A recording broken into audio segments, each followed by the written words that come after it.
Hi everyone, what's the good word? Welcome to another Beatles Finds video. Got a lot of different things to show you here.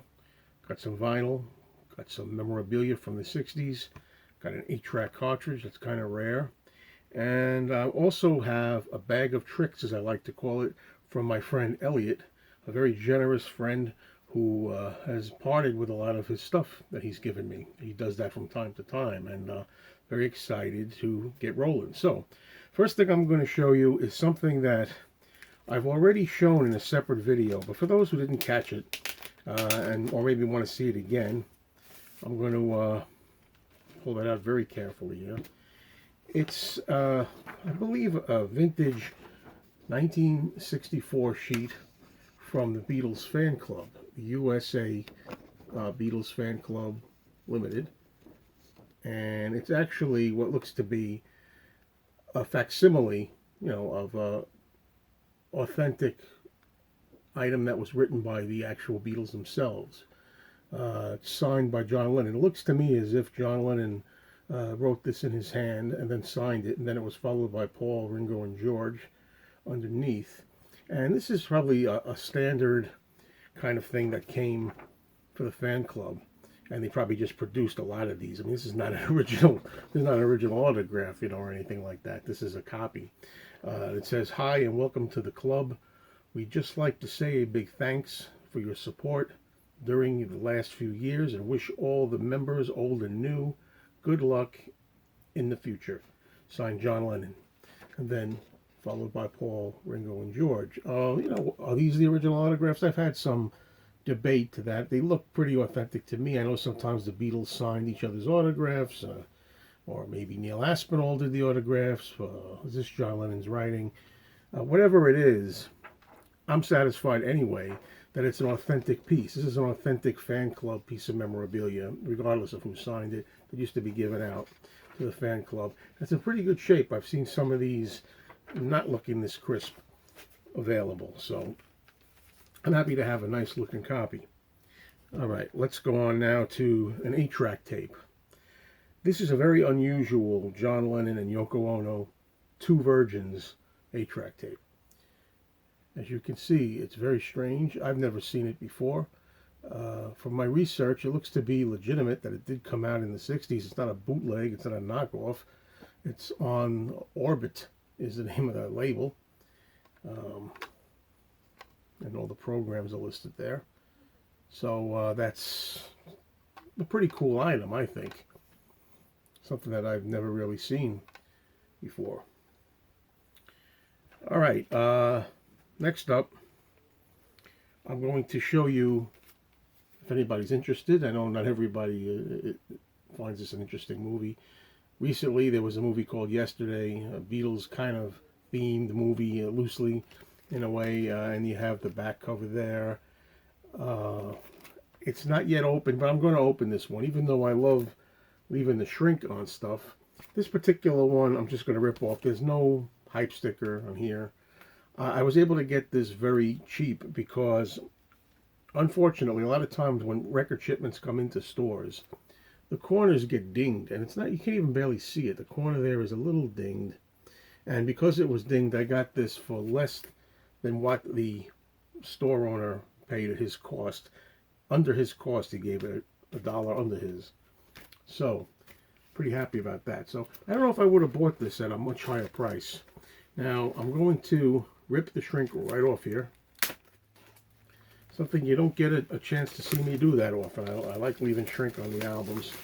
But this one, being that it's a gatefold and all, I don't mind. So, this is available on colored vinyl. I'm pretty sure this one is standard black vinyl.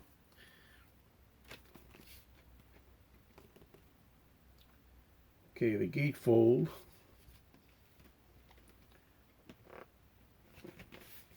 Has photos from the film.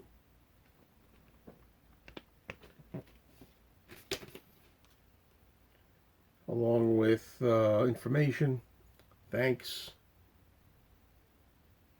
so on and so on. All right, let's look at one of the records. Standard black vinyl. It's a Capitol release, by the way. Okay. And I'm just going to figure that the second record, it's a 2-record set, looks the same. All these songs are from the movie. None of them are performed by the actual Beatles. Second record, a little different.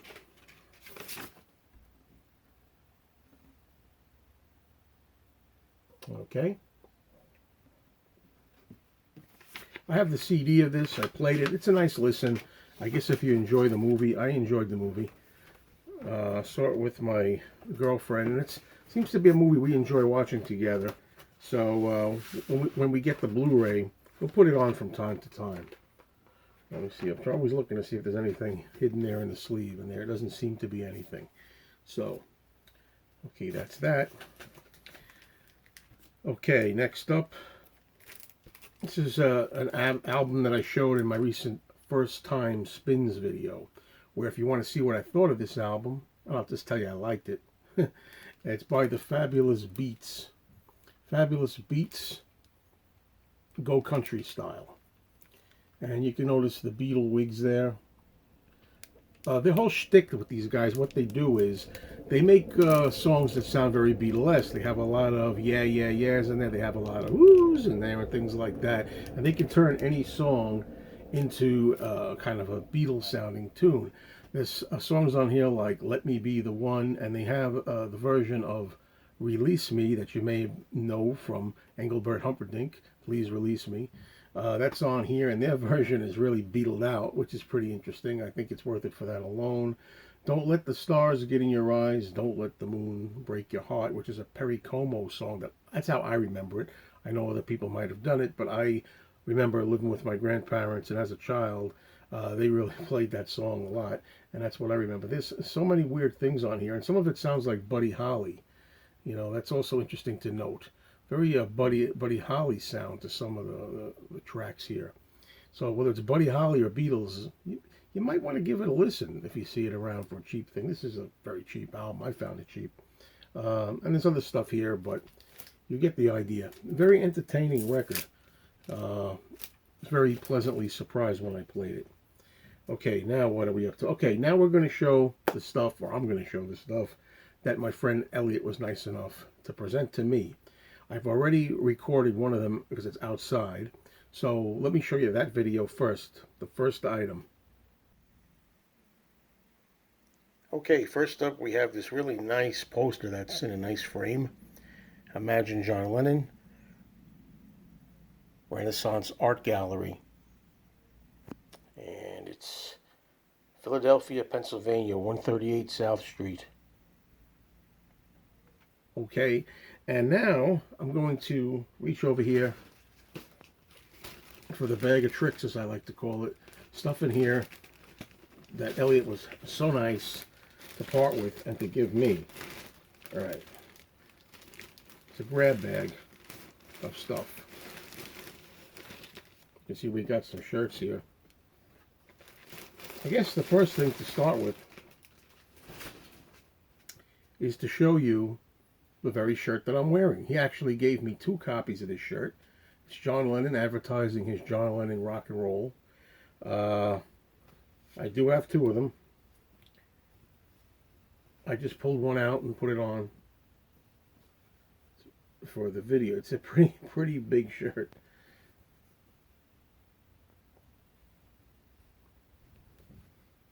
All right, that's one. Next one I really like. It's like an official Beatles shirt. The Apple concert for Bangladesh, George Harrison. Brown shirt. And the back talks about the George Harrison and Friends 2 performances, you know, for the concert. Now, I'm pretty sure, I mean, I know for sure this is not an original 1971 or anything. It's made by Beatles Apple, you know. But I really like this one quite a bit, too. Official licensed product. Okay, next up, here's a shirt honoring Buddy Holly Week 1999, New York City, when Paul was paying tribute to Buddy Holly. That's actually the back of the shirt, I should say. This is the back. The front has the MPL logo. It's very nice to have. You know, white shirts are never my favorite pick, only because you know that, right? Anybody who watches my channel knows I watch black shirts a lot, but the white shirts, they tend to get dirty a lot now. But still, I'm happy to have these, even if I can't wear them, if they look a little faded or worn out, just to have them. I'll tell you why. This next one I want to show you has to do with Ringo Starr. Ringo celebrating this year the 30th anniversary of Ringo and his all-star band. He's been playing live for 30 years. And I went to a show recently, and I also did an episode of Talk More Talk recently where we talked about Ringo and his 30-year all-star band show. And I really wanted to wear a Ringo shirt, and I wished I had one of these. The story is, I saw Ringo in 1989, the very first all-star band. And I remember buying a white concert shirt, but over the years, you know, things happened to it, and I don't have it anymore. But I was so happy that Elliot actually gave me this one. This is not the same one that I had in 1989. This is one of them, but I had one. I remember mine had a design where it was a big star. Ringo's face was in the star. This is really even nicer. And this is the design for the back with some of the all-star band members, or maybe all of the all-star band members, right? And I'm so happy because I've been able to get this back again. I mean, I have a shirt. I wish I would have had this just a couple of weeks ago, a week or two ago, I think. A week ago. Only 1 week. When I did the Talk More Talk show, because I wanted to wear, I would have loved to wear this shirt for the show, but I didn't have it. Anyway, thank you so much, Elliot, for those, and we're not done yet with Elliot. Okay, so let's continue.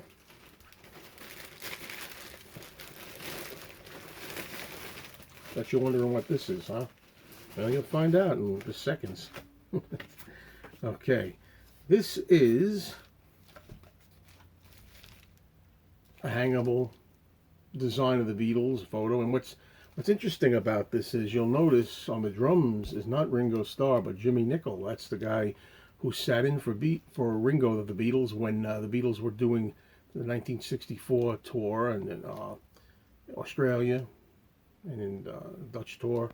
And you know, I'm just guessing here that whoever designed this didn't realize right away that it wasn't Ringo. They probably just grabbed the photo of the Beatles and put it out here and didn't even think that it wasn't Ringo. I don't think they made this with the purpose in mind of thinking that they were going to make a Jimmy Nicol tribute Beatles item. But it's so unique. That's what I like about it, and why I'm very glad to have it. So thank you, Elliot. And what else do I have here? I have more stuff. This is the never-ending bag, folks. Okay, next up. You know, I missed some of the Paul McCartney tours. I've seen Paul so far 10 times in concert, but I did miss some of them. I know I missed Paul in 2002, I think it was, and some other ones, but I did see Paul in 2005, and although I saw Paul in 2005, I did not get a tour program, and now I have one. Isn't this fantastic? It's a nice tour book from the 2005 tour, U.S., when he was promoting his Chaos and Creation in the Backyard release. We're going to go through a little bit of this book for those that want to see it.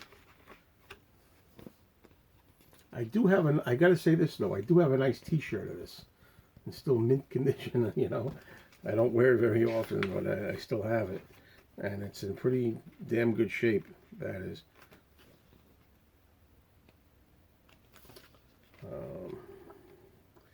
So it really was like amazing that actually, you know, as I'm making this video, I'm realizing that Elliot actually was able to capture two things that I really wanted from tours that I did not have. One of them being, like I showed you, the Ringo Starr shirt. I now have a memento from the first Ringo Starr 1989 show with his all-star band that he ever did. I wished I'd had kept that shirt, and I wish I still had it. And the other one being the one I'm showing now for Paul McCartney, where I actually now have a Paul McCartney memento from that tour. Now this is interesting here. Look who it is. Ta-da! Heather Mills, Paul's ex-wife. And she's got her shirt on there advertising no more landmines. And, you know, people are always saying, well, you know, John Lennon was always sucked in by Yoko for her causes. John wanted to do it. You know, John was very interested in the same thing Yoko was. But, hey, but Paul here is wearing his T-shirt there, no more landmines. So he was also kind of impressionable. And he went along with his wife at the time. So this is really a beautiful book. I'm so grateful for this. It also had this inside of it, which I'm not really sure what it is. Fidelity Investments, you know, music lives. Paul McCartney. This was inside the book. And just really nice to have. So, we're not done. You know, this video so far is going on quite a ways, but some of these Beatles Finds videos are longer than others. Okay, only a couple of more items to show you. Oh man, oh well, all things must pass. But here are a couple of George Harrison promotional items. Dark Horse. The Dark Horse years 1976, 1992, newly released and remastered. You know, these are when George was having his albums come out again, newly done. Okay. All right. And the last thing I'm going to show you here, I have some notes on what it is. These are buttons. These buttons are from the Plastic Ono Band reunion from the Brooklyn Academy. And with this presentation was Yoko Ono, Sean Lennon, Eric Clapton, Klaus Voormann, and Alan White, members of the Plastic Ono Band. And it's a bag, it's sealed. And within this bag are all kinds of buttons with different, I guess, peace offerings here in different languages. And we can't see all of them. But you get the idea. Elliot, my man, thank you so much. You make collecting easy. So, everybody, thank you for watching. Take care. See you soon.